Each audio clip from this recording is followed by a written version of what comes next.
32 के 32 विधायक की सरकार, एसकेएम की सरकार इस बात का क्यों खंडन नहीं कर रही है कि ऐसी कोई बात नहीं है, ये र्यूमर्स है, गॉसिप्स है।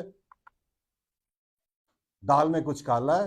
वो 10,000 का जो तनख्वाह देना था वो 6 महीने से सैलरी नहीं दे पा रहे हैं, और जितना कर्ज में डूबा हुआ है सिक्किम, बहुत दिन तक ये लास्ट नहीं करेगा अगर आप कोर्स करेक्शन नहीं करोगे। आज सिक्किम प्रदेश कांग्रेस कमिटीको मुख्यालयमा सबै मिडियाका साथीहरूलाई स्वागत साथै न्यानो अभिवादन टक्राउँदै चाहन्छु र म सोझै आज उहाँहरूको परिचयतर्फ लाग्दैछु र हामीमाझ हुनुहुन्छ अनेबल एमपी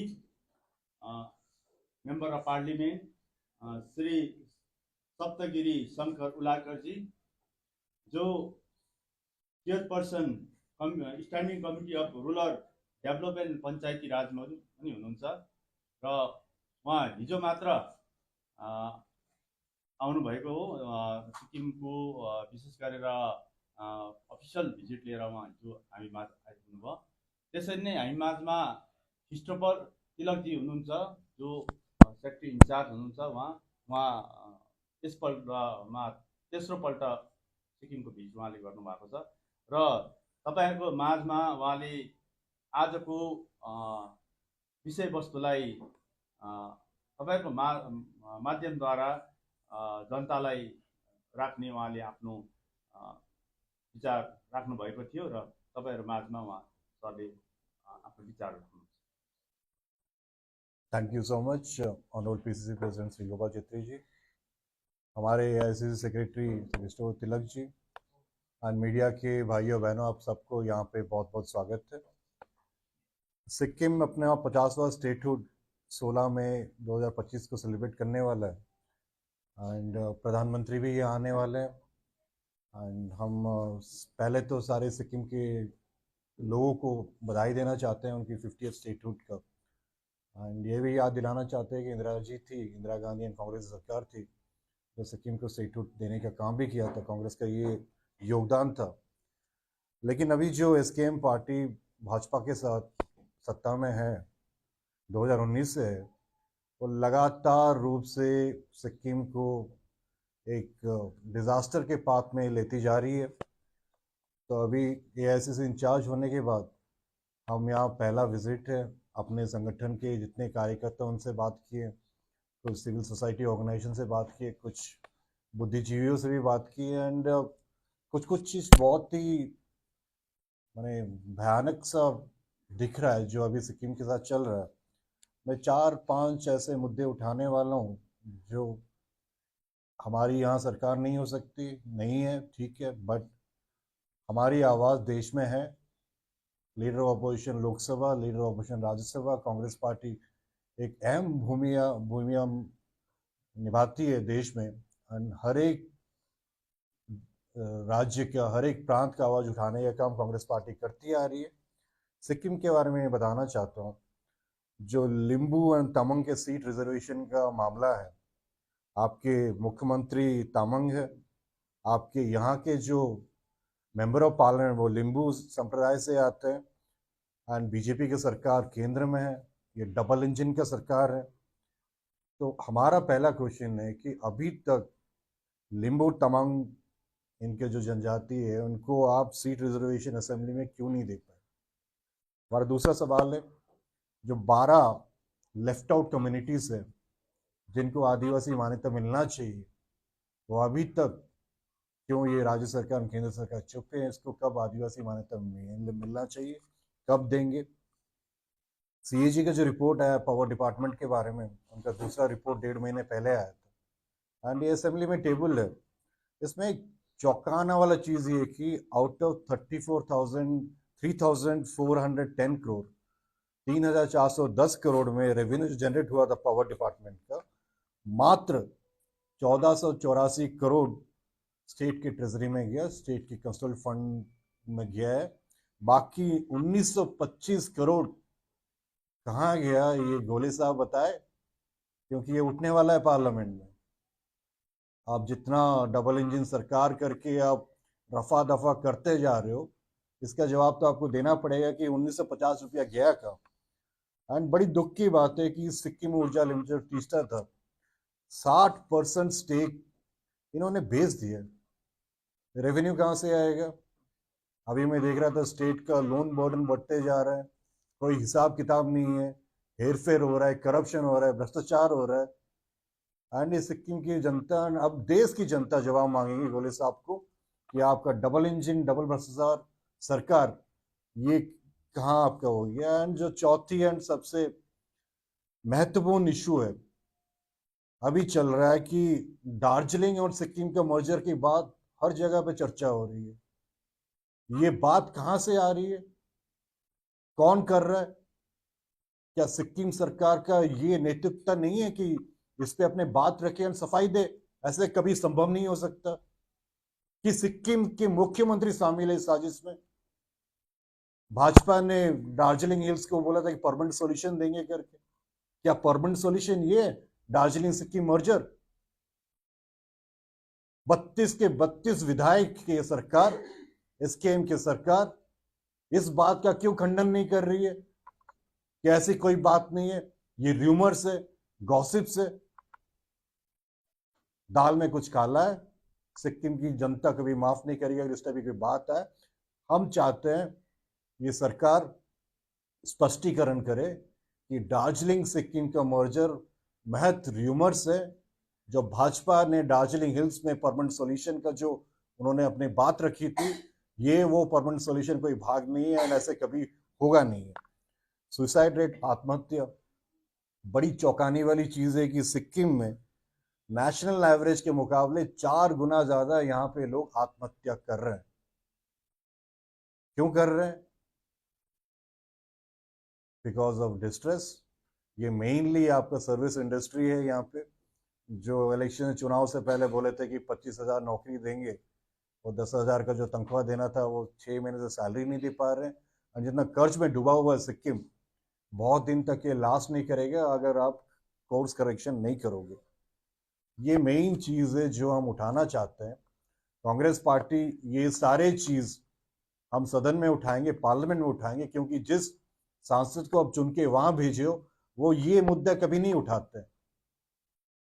ये उठेगा और हम चाहते हैं ये सरकार जवाब दे, इस पे स्पष्टीकरण करे कि डबल इंजन का फुल मेजोरिटी का सरकार, 32 विधायक का सरकार, केंद्र में एनडीए की सरकार, सब होने के बाद भी सिक्किम क्यों नीचे नीचे होते जा रहा है फाइनेंशियली एंड इकोनॉमिकली, सोशली। ये बड़ी चिंता वाला चीज है। अब सिक्किम फ्लड्स में जो हुआ रिहैबिलिटेशन पैकेज भी नहीं मिला कुछ भी। एंड ताजुब की बात है कि रीवैम्प के लिए फिर से एनवायरमेंट क्लियरेंस स्टेट गवर्नमेंट दे दिया वही प्रोजेक्ट को। एंड वो कौन कर रहा है? ऑफशोर अकाउंट आके वो प्रोजेक्ट रन कर रहा है। सरकार ने अपना स्टेक्स बेच दिया। तो ये मोटा मोटा सिक्किम का पॉलिटिकल सिनेरियो है। एंड मुझे लगता है कि जो जनता ने इनको बहुमत से जिताया था वो उनके मतलब ठीक से खड़े नहीं हो पा रहे हैं एंड अपना काम नहीं कर पा रहे। एंड इसका जो परिणाम होगा वो बहुत ही भयानक होगा सिक्किम के जनसाधारण को, यहाँ के युवाओं को, यहाँ के माताओं को। तो यही बोल के मैं अपना बात को यही विराम रखता हूँ। अगर आप लोग का कोई क्वेश्चन है तो हम लेने के लिए अभी तैयार है। आप सब इतने कम समय पे हैं, इसलिए आप सबका बहुत बहुत तहे दिल से धन्यवाद। जो बातें आपने रखी है इसमें सबसे पॉलिटिकल जो डिमांड है, जो लिंगो तामांग का इशू हो और ट्राइबल का जो इशू हो, इसमें लिंगो तामांग का बात करें तो 2002 में उन लोगों को लिंगो ट्राइबल स्टेटस मिलने के बाद 4 to 14 आप लोगों की गवर्नमेंट थी सेंट्रल, और तब यहाँ की जो गवर्नमेंट थी वो यूपीए की पार्टनर थी और 2006 में यहाँ डिलिमिटेशन हुआ था। तो कांग्रेस क्यों फेल हुई, यूपीए गवर्नमेंट क्यों फेल हुई कि 2006 में उन लोगों को सीट नहीं दे पाई? तो ये सरकार भी तो 11 साल से सरकार में है। आप लोग अब कुछ नहीं हुआ पहले, इसका मतलब ये नहीं कि आप कभी भी नहीं दोगे। हम कुछ नहीं किए थे इसलिए हम विपक्ष में है। यहाँ पे 0 विधायक है हम लोग का। कुछ कारण था जो सरकार हम लोग नहीं कर पाए, अगर मानते हो।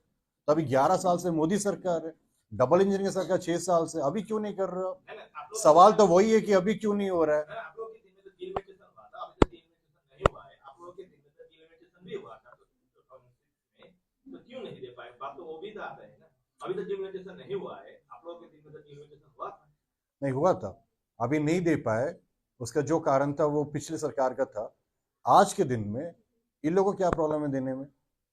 हमारा वही सवाल है। ठीक है, हम लोग नहीं कर पाए कुछ कोई कारण से, इसलिए तो हम विपक्ष में हैं। अभी तो ये सरकार फुल मेजोरिटी है, अभी दे दो आप, नहीं तो मना कर दो, हम नहीं देना चाहते। और तो जो आप यही मेन मुद्दा है। सिक्किम दार्जिलिंग का जो मर्डर का इशू आपने जो रेज किया, आप लोगों के पार्टी के यहाँ के जो एसपीसीसी के जो पूर्व अध्यक्ष थे मनोज बस्नेल, उनका एक एलिगेशन है कि आप लोगों के पार्टी के नेता जयराम रमेश और अभी आप लोगों के पार्टी में नहीं है गुलाम नबी आजाद, उन दोनों ने इस पर स्टडी करने के लिए उनको बोला था।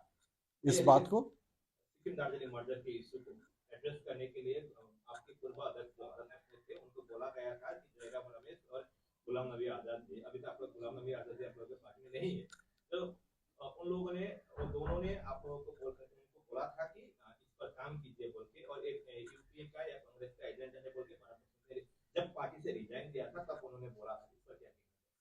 देखिए, जो उन्होंने कहा था तो उनके पास क्या तथ्य था वो मुझे पता नहीं। अगर आप चाहते हो तो मैं फिर से पता करके बोलता हूँ, बट आज के दिन में ये बात अचानक से उठ रही है ना। पिछले 5-6 साल से नहीं था, मतलब 19 तक नहीं था, अभी ये बात 1-2 साल से उठ रही है। तो अगर ऐसी बात नहीं है तो इस सरकार को खंडन करना चाहिए। एंड उस वक्त भी हमारे कोई भी नेता जो अभी चले भी गए, कभी ये बात नहीं उठाया था। जो वक्ता हम लोग को बोले थे, आप इसके बारे में ज़्यादा कुछ बोलना है तो अपने पीसीसी अध्यक्ष बोल सकते हैं, बट कांग्रेस पार्टी का कभी स्टैंड था ही नहीं है। उनका आरोप है जयराम रमेश जी भी है, अभी भी आप लोगों के पार्टी के नेता है वो। तो ये जयराम सर से आपको पूछना चाहिए एंड हम भी पूछेंगे, बट हमारा कभी था नहीं। हमारा मेन मुद्दा है कि इस बात को आपको खंडन करना चाहिए। इस बात को, बात अगर है कुछ स्पष्टीकरण करना चाहिए, खासकर सिक्किम के मुख्यमंत्री को करना चाहिए। यही हमारा रिक्वेस्ट है। यसमा अलिकति म गर्छु। जब भरतजी प्रेसिडेंट पीसीसी प्रेसिडेंट रहे थे, उनको उसी समय उन्होंने वो बात नहीं की। जब रिजाइन करने के बाद जब पार्टी से अलग हुए, तो पार्टी से अलग होकर वो बात करना, वर्बली बात करना, तो उनका एक वो स्टैंड भी हो सकता है पार्टी का। कोई एलिगेशन लाने के लिए उसका कोई स्टैंड रेजिग्नेसन को एउटा रिजनमा उहाँले जो भन्नुभएको थियो, एउटा reason, one of the reason चाहिँ त्यो पनि एउटा थियो उहाँको। उहाँले अब हामी साथमा थियौँ है। साथमा हुँदाखेरि जबसम्म अध्यक्ष हुनुभयो उहाँ, त्यो समय उहाँलाई भनेको थियौँ, त्यो हामीसँग पनि राख्नु भएन त्यो कुरा। जब उहाँ अध्यक्षदेखि बाहिर जानुभयो तब उहाँले भन्नुभयो।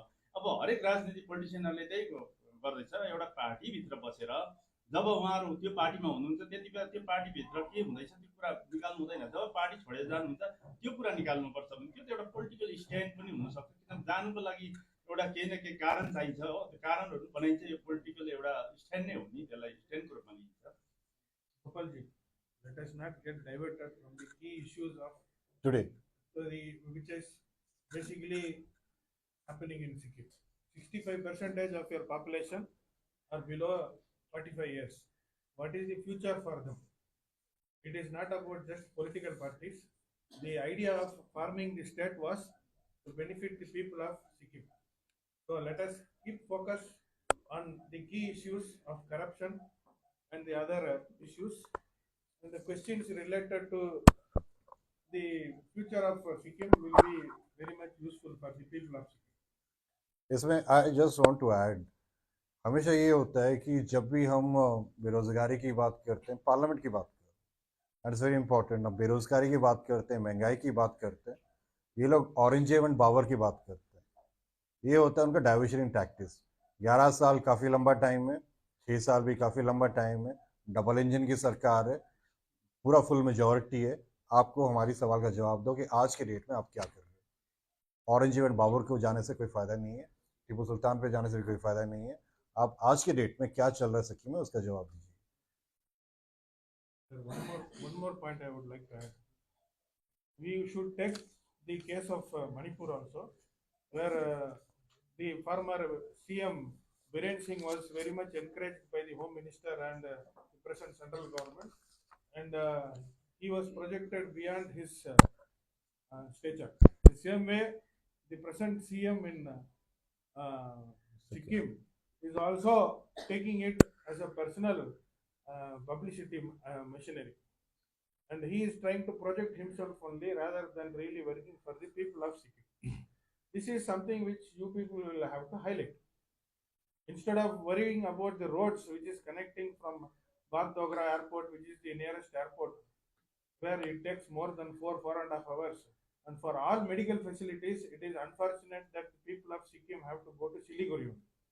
And for most of the jobs, you will have to migrate. Yesterday, while coming here, we had food just near Rangpo. People have worked in South India, most of them 4 or 5 years, and they are coming back and trying to settle down here. So instead of focusing on all issues of employment, education, health, let us not get unnecessarily diverted into this entertainment politics, which is just highlighting few leaders, and they are very happy to keep the youngsters focused on all these trivial issues rather than focusing on the livelihood issues of Sikkim. This is my request, and uh, our member of parliament, who is also in charge of 4 states, along with him, I am also working here. In the next 2 months, along with our PCC president, we will be visiting all the 6 districts to find out what is the situation of the people over there, what are the local issues in each district, and we will also try to strengthen our organization to connect with the local people and create awareness regarding these issues which has been highlighted by our in charge today. So I request all the media people also to give appropriate importance for the subject which is being discussed. Thank you very much.